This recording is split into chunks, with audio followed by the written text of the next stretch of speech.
Caves are popular tourist spots in America. Each year, more than 2 million people go inside these dark underground tunnels. Most people come out fine and just take home good memories. But sometimes, things go terribly wrong. In May 1993, in Kentucky's maze-like caves, one man's simple wish to explore would cost him his life. Since then, 81 people have died in American caves, showing just how dangerous these places can be when things go wrong.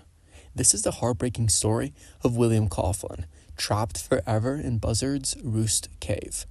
William Coughlin loved nature more than anything. He was 27 years old and worked protecting the environment in Oak Forest, Illinois. He was a big guy, 6 feet tall and 220 pounds, who spent all his free time outdoors. He had just started getting interested in exploring caves, thinking it would be his next big adventure. On Friday, May 28th, 1993, William and his two friends, James and Kevin, got in their car and drove all the way from Illinois to Cave City, Kentucky.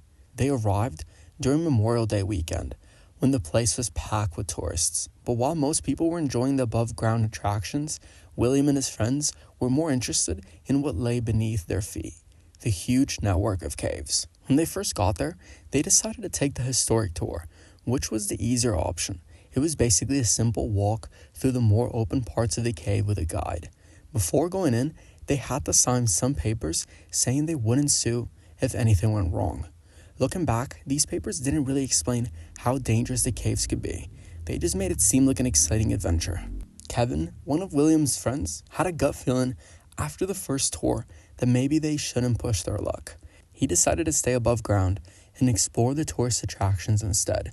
This decision probably saved his life, but William and James were excited and wanted more adventure, so they signed up for the Wild Cave Tour that was happening that afternoon.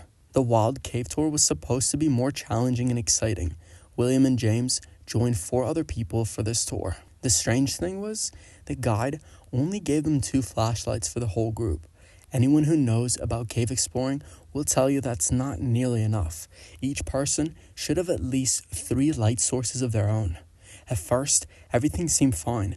They made it to halfway through the tour without any problems. In fact, William and James thought it was easier than they had expected. But then they had to climb down 2 ladders made of cable. The first one was 30 feet high, and the second one was about 15 to 20 feet high and hung over some dangerous-looking rocks. After everyone climbed down both ladders, something unexpected happened. The guide told them that he needed to make a phone call because they were running late. He left the group alone at the bottom of the ladder, something that should never have happened in a cave tour. While the guide was gone, William saw an interesting-looking tunnel and decided to climb back up the second ladder to check it out. This is where everything went terribly wrong. William was already tired, and the ladder wasn't very stable. When he was about halfway up, he suddenly lost his grip. What happened next was horrible. He hit his head on a rock that was sticking out, then fell all the way down to the cave floor. The fall left a 2-inch cut on his head. Even though he was awake, he was really confused and couldn't think straight. When the guide finally came back, he made a big mistake.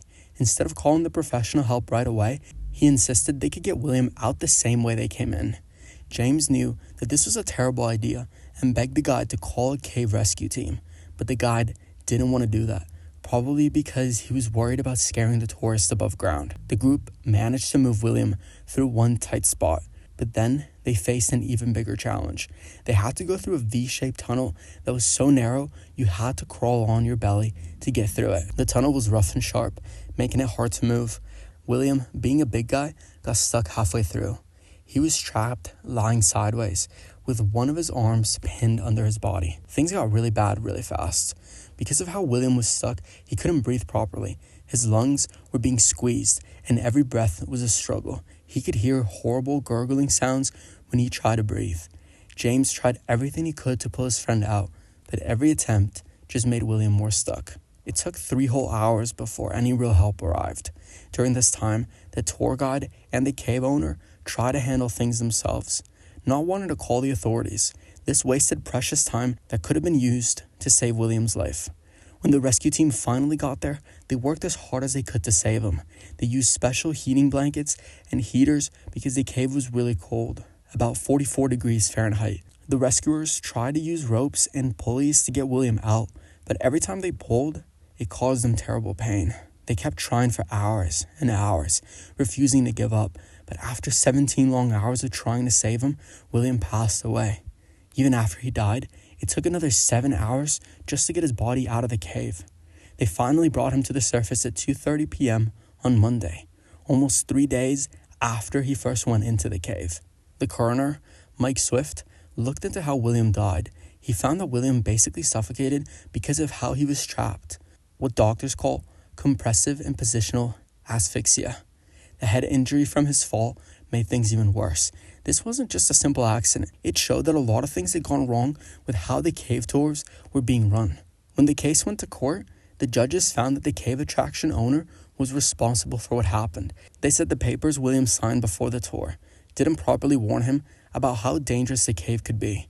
Instead, these papers made the whole thing sound like an exciting adventure without explaining the real risks. Because of this, William's family received money from the cave owners as compensation for their loss. William's death wasn't just about one person making a mistake. It revealed problems with how tourist caves were being run in the 1990s. Many were more focused on making money than keeping people safe. They didn't provide enough safety equipment, proper training, or clear warnings about the risks. William Coughlin went into that cave looking for adventure, just like many of us would. But what happened next shows us how fast things can go wrong underground. A young man who loved nature and worked to protect it lost his life because of mistakes that could have been avoided. William was just 27, with his whole life ahead of him, when he entered those dark tunnels in Kentucky. Let's think about this for a minute. What if things had been different that day? What if they had given everyone their own lights? What if each person had worn proper helmets? What if the guide had stayed with the group instead of leaving them alone?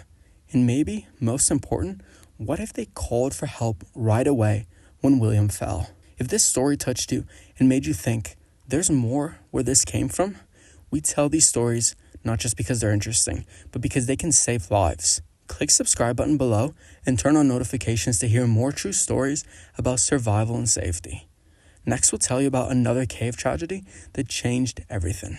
Stay tuned.